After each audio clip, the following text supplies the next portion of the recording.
আসসালামু আলাইকুম রহমতুল্লাহি ওবরকাতুহু।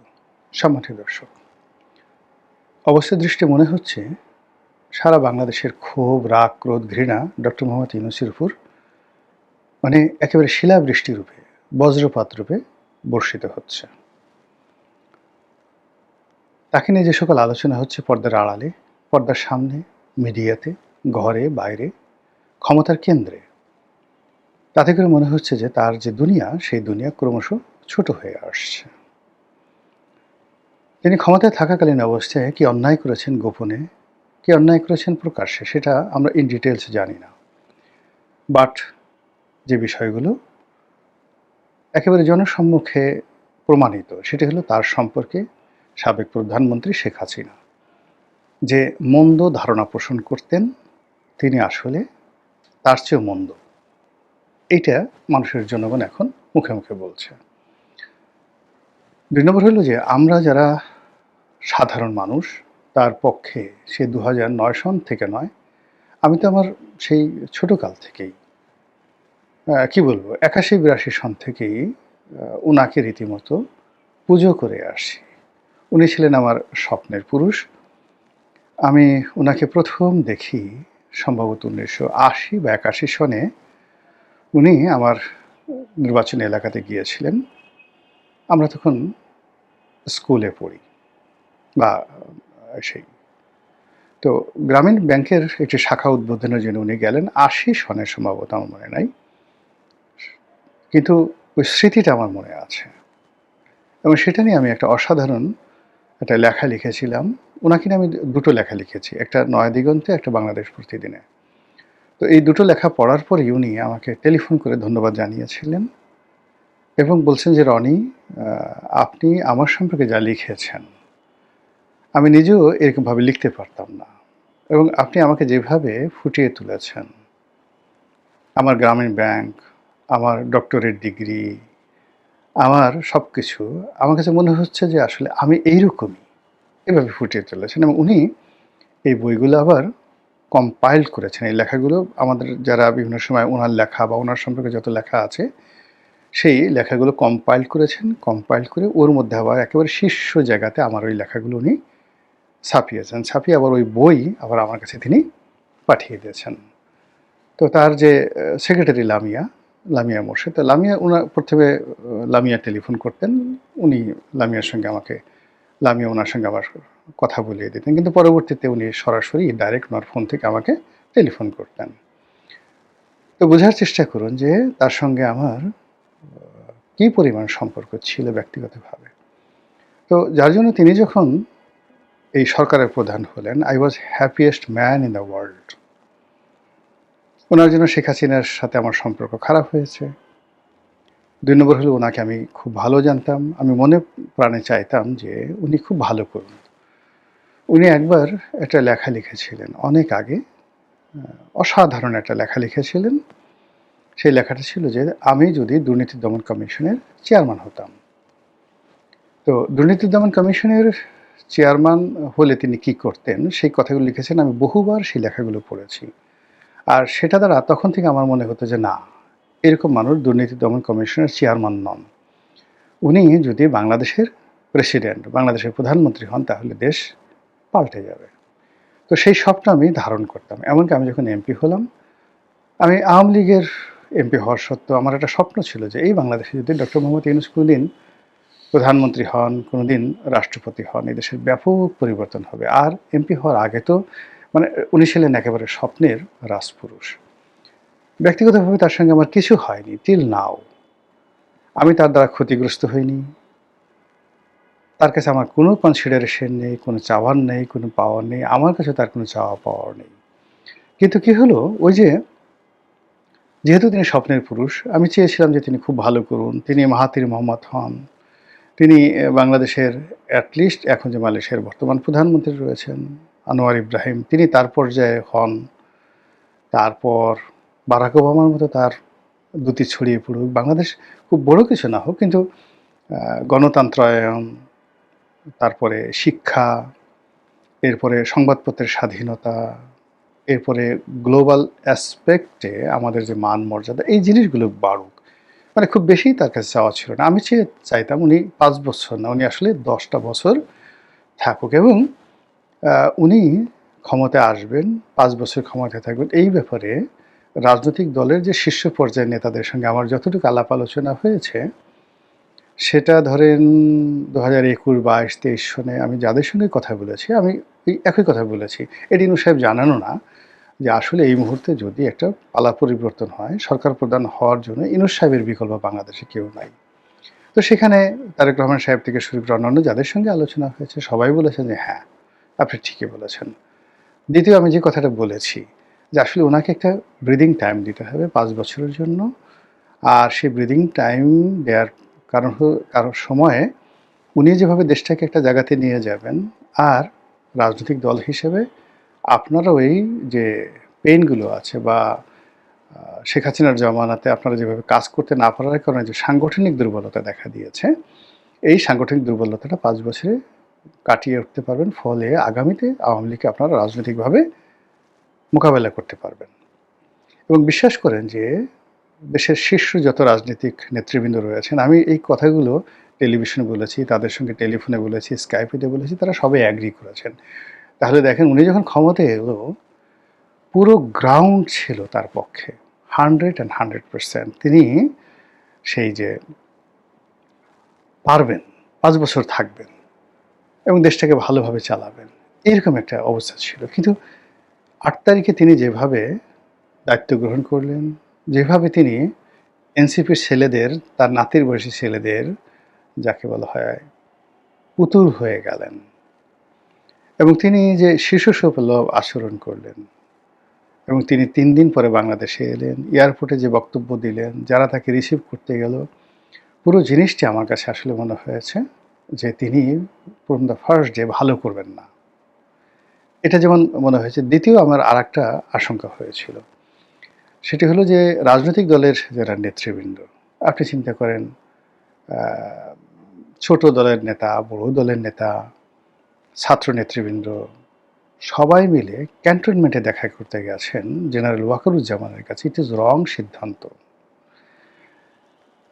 ক্যান্টনমেন্টে যাওয়ার আগে এর কারণ হলো তখন তো ক্যান্টনমেন্ট রাজনৈতিক সহযোগিতা তাদের দরকার। ক্যান্টনমেন্ট দিক না সেনা শাসন, তাতে কিছু আসে যায় না।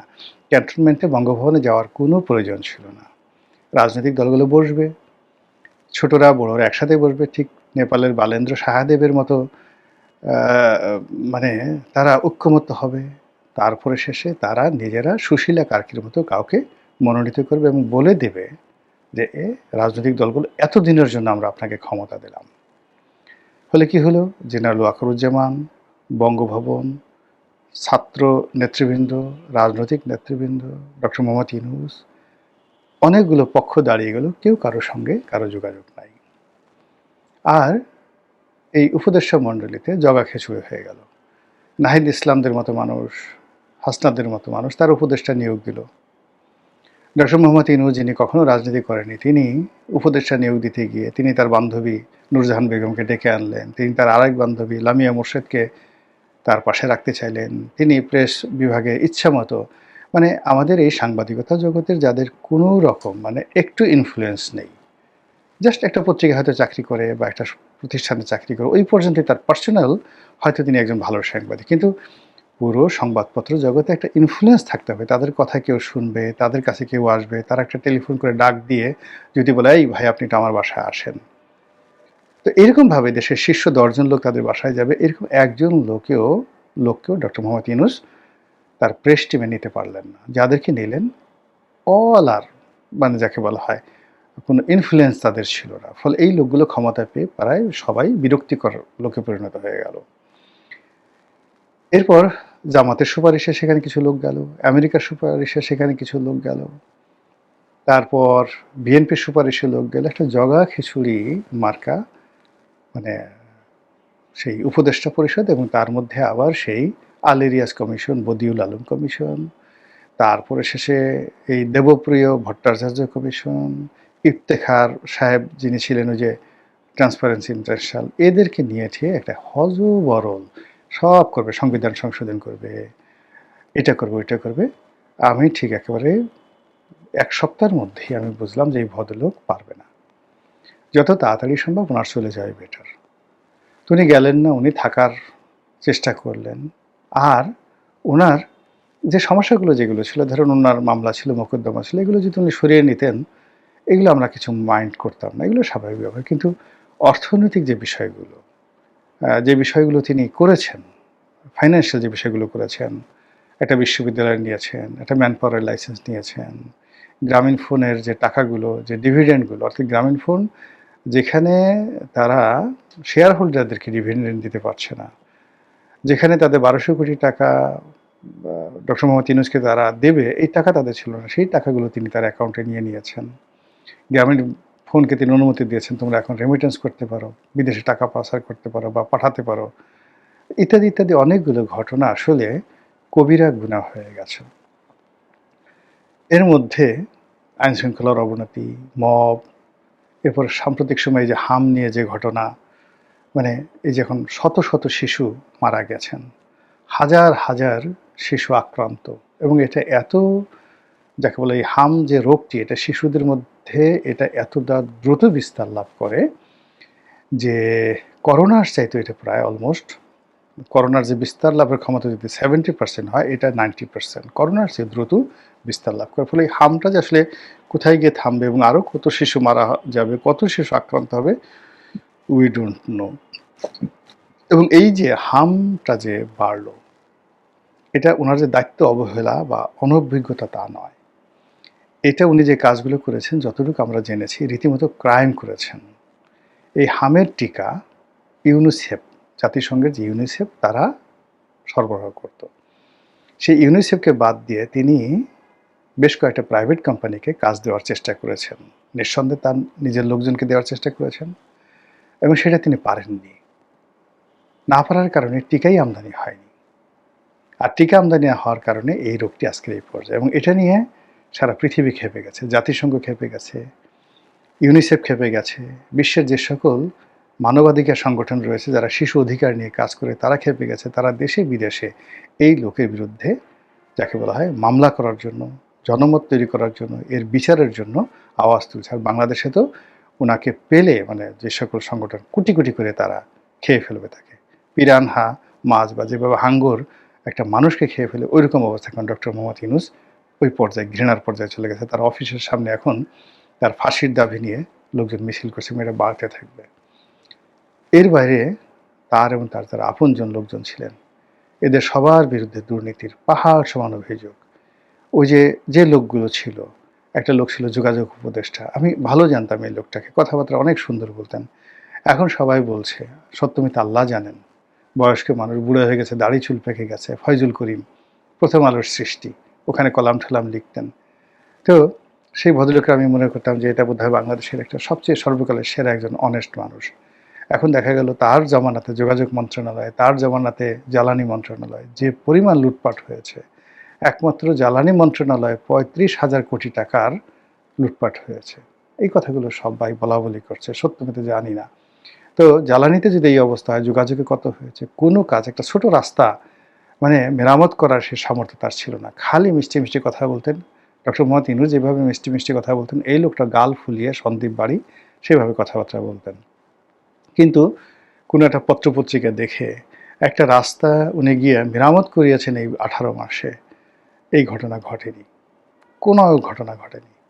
কিন্তু তার জামানাতে ওই মন্ত্রণালয়গুলো, উনি এর সাথে জড়িত না জড়িত আল্লাহ জানেন, আর উনি ওনার কপাল জানেন, কিন্তু ওই মন্ত্রণালয়গুলোতে যে দুর্নীতি যেভাবে বেড়েছে, খালি জনপ্রিয়তা, যে এই আমি এত টাকা কম দিলাম, এই প্রকল্পের ব্যয় কমিয়ে দিয়েছি, এখানে এই কাজ করেছি, এই সকল গালভরা গল্প। কিন্তু দুর্নীতি ব্যাপক হারে বেড়েছে, কিন্তু কোনো কাজ হয়নি। আমি যেহেতু, উনি তো মানে 5টা বছর আমি বৃহত্তর যোগাযোগ মন্ত্রণালয়ের সংসদীয় কমিটিতে ছিলাম, ফলে উনি কি কাজ করতে পারেন, তারপরে ওনার সীমা পরিসীমা কী, দুর্নীতির কী, এই জিনিসগুলো আমার বলতে গেলে মুখস্থ। ফলে কাজে এই জিনিসগুলো যখন ওনার ক্ষমতা চলে যাওয়ার পরে ওনার সম্পর্কে শুনছি, বা ওনারকে আমি খুব ভালো জানতাম, ওনার পক্ষে অনেক কথাবার্তা বলেছি, কিন্তু শেষের দিকে যখন তার বদনাম ক্ষমতার শেষের দিকে ছড়িয়ে পড়লো, আমি ভীষণ রকম আহত হলাম। তো এইভাবে একইভাবে আরও অনেক কয়েকজন উপদেষ্টা, যারা দুর্নীতি করবে, যারা সরকার থেকে এই পদপদবি ব্যবহার করে লাইসেন্স নেবে, ব্যবসা বাণিজ্য করবে, কমিশন নেবে, দেশ বিদেশে টাকা পাচার করবে, এই জিনিসগুলো স্বপ্নেও আমরা কল্পনা করতে পারিনি। কিন্তু সেই কাজগুলো হয়েছে এবং সেই কাজগুলো হওয়ার পরে তারা আবার এই তারেক রহমান সাহেবের জামানাতে আবার সংগঠিত হচ্ছে। সবচেয়ে ভয়ঙ্কর ব্যাপার হলো যে ওই যে ডিপ স্টেট পলিসি, তারা প্রথম মাসখানেক তারা চুপচাপ ছিল। এখন তারা আবার দৌড়াদৌড়ি করছে, আবার কথা বলছে, আবার তৎপরতা বাড়িয়েছে। ফলে কি হলো, সরকার এবং এই ইনুস বাহিনী, তার সঙ্গে সঙ্গে তার মব বাহিনী, তার সঙ্গে সঙ্গে তাদের ডিপ স্টেট বাহিনী, তারা সব একেবারে প্রতিটা পক্ষ দাঁড়িয়ে গেছে। দাঁড়িয়ে গেছে আন্ডারওয়ার্ল্ড, দাঁড়িয়ে গেছে সেই জঙ্গিবাদ এবং সরকারের যে সকল হঠাৎ বন্ধু তৈরি হয়েছিল, সেই বন্ধুরাও সরকারের পেছন থেকে ছড়িয়ে পড়েছে। ফলে আমরা আবার একটা মাঝখান ন্যায় একটা অবস্থার মধ্যে পড়ে গেছি, যেখানে কোনো সেন্ট্রাল কমান্ড নেই কোনো কিছুর। এবং সেই কমান্ডের মধ্যে ডক্টর মোহাম্মদ ইউনূস, তিনি আবার পড়ে গেছেন, তার লোকজন পড়ে গেছেন। ফলে এত ঘৃণা, এত ক্রোধ, এত বিশৃঙ্খলা, এত অস্থিরতা, সেই অস্থিরতার মধ্যে যে কখন কি হয়ে যায় এটা আমরা বলতে পারছি না। মহান আল্লাহ আমাদের সবাইকে হেদায়েত দান করুন, হেফাজত করুন। আসসালামু আলাইকুম ওয়া রাহমাতুল্লাহি ওয়া বারাকাতুহু।